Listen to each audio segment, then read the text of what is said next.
दोस्तों, आज हम पढ़ेंगे कक्षा 6 की हिस्ट्री, हमारे अतीत फर्स्ट। चैप्टर 1, क्या, कब, कहाँ और कैसे। आज हम इसकी नोट्स देखेंगे। इतिहास क्या है? इतिहास मानव के बीते हुए कल की कहानी को हिस्ट्री कहते हैं। इतिहास, इसका महत्व क्या है? इसको पढ़ने से हमें समाज के बारे में जानकारी मिलती है। लोग पहले रहते कहाँ थे? उत्तर पश्चिम में स्थित सुलेमान किरथर की पहाड़ियों में। ये पाकिस्तान के आसपास एरिया की जगह है।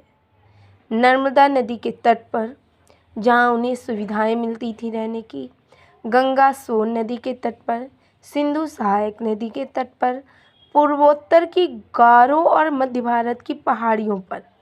ये अधिकतर नदियों पर ही रहते थे, क्योंकि इन्हें पानी की सुविधा, खेती भी अच्छी होती थी जिससे अनाज मिलता था, खाने पीने की भी सुविधा मिलती थी।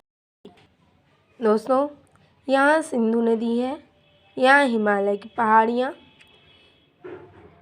ये देखिए ये गंगा नदी, यहाँ से लगभग नर्मदा नदी निकलती है। अब नर्मदा नदी के किनारे क्यों रहते थे? क्योंकि हजारों वर्ष तक रहे। शिकार, कंदमूल, फल इकट्ठा करते थे। एक स्थान पर ये रहते भी नहीं थे। खनाब दोस्त जैसे बंजारे थे, ये अलग अलग स्थानों में विचरण करते थे। सुलेमान और किरथर पहाड़ियाँ 8000 वर्ष पहले ये यहाँ पर रहते थे। यह एक सपाट मैदान भी है। यहाँ पर खेती की शुरुआत की गई। गेहूँ और जौ की खेती की गई।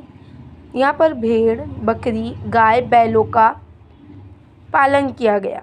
गांव का निर्माण भी किया गया। यहाँ लोग धीरे धीरे स्थायी जीवन जीने लगे। अब हम पढ़ेंगे गारो और विंध्य की पहाड़ियाँ। यहाँ पास धान की खेती की गई। गेहूं की खेती सुलेमान किरथर की पहाड़ियों में तथा धान की खेती गारो की पहाड़ियों में की गई। सिंधु और सहायक नदियों में यहाँ आरंभिक शहरों का निर्माण किया गया। गांवों में सुलेमान किरथर की पहाड़ियों तथा सिंधु नदी पर आरंभिक शहरों का निर्माण हुआ। यह लगभग 4700 वर्ष में हुआ। अब आते हैं गंगा और सोन नदियाँ। गंगा के किनारे शहरों का विकास हुआ। लगभग 2500 वर्ष पहले इसका निर्माण हुआ। अब हमारे देश को किस नाम से जाना जाता था? आर्यावर्त, जम्बूद्वीप, भारतवर्ष, भारत, हिंदुस्तान, इंडिया आदि। आर्टिकल अनुच्छेद फर्स्ट के अकॉर्डिंग हमारे देश का नाम इंडिया दिया गया। अब इंडिया क्यों रखा गया? क्योंकि ईरान, ग्रीस के लोग भारत के उत्तर पश्चिमी इलाकों में आया करते थे, इसलिए वे सिंधु को इंडस नदी के बारे में जानने लगे। वे इस नदी को इंडस या हिंदुस कहते थे। इस तरह वे सिंधु नदी के पूर्व की ओर पड़ने वाले इलाके का नाम इंडिया रख दिया गया। भारतीय उपमहाद्वीप के उत्तर पश्चिम भाग में रहने वाले लोगों को धीरे धीरे भारत कहा जाने लगा, जिसका जिक्र ऋग्वेद में मिलता है। इस भूभाग का पूरे एरिया का नाम भारत पड़ा। अब हम पढ़ेंगे इतिहास के स्रोत। इतिहास के स्रोत पांडुलिपि, अभिलेख, सिक्के, पुरातत्व स्थल। इतिहास के स्रोतों को हम दो भागों में विभाजित कर सकते हैं, ऐतिहासिक व साहित्यिक। अब पांडुलिपि, हाथ से लिखी हुई किताब, हाथ से लिखी हुई लिपि पांडुलिपि कहलाती है। छपाई की तकनीक के आविष्कार से पहले किताबों को हाथों से लिखा जाता था। शुरू में ताड़पत्रों, भोजपत्रों का उपयोग किया जाने लगा। अभिलेख, पत्थर पर उकेरे हुए लेखों को, ये पत्थरों पर अधिकतर लिखा जाता था। पांडुलिपि की तुलना में अभिलेख अधिक संरक्षित थे, अधिक सुरक्षित थे। ज़्यादातर इसमें राजा की घोषणा या आदेश मिलते थे। इसमें अच्छे कामों का जिक्र किया जाता था। ये संस्कृत, तमिल, प्राकृत में लिखे जाते थे।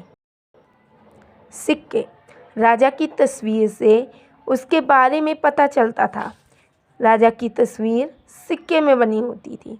उस ज़माने में कारीगरों की महारत के बारे में पता चलता था। इसकी शुरुआत प्राचीन ग्रीस में 600 ईसा पूर्व हुई। ऐतिहासिक पुरातत्व स्थलों में ऐतिहासिक अवशेष मिलते थे, भवन, स्मारक आदि के बारे में हमें जानकारी मिलती थी। इन्हें देखकर हमें पुराने ज़माने के बारे में भी जानकारी मिलती थी। अब हम पढ़ेंगे तारीख। तारीख है क्या? घटनाओं को क्रम में रखने के लिए इसकी सहूलियत होती है। तारीख का निर्माण किया गया।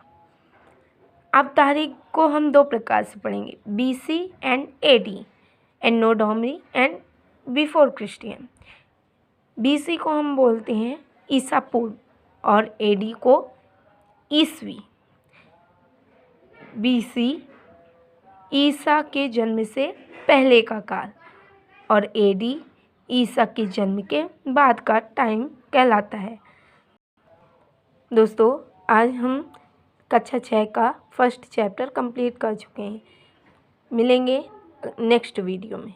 धन्यवाद।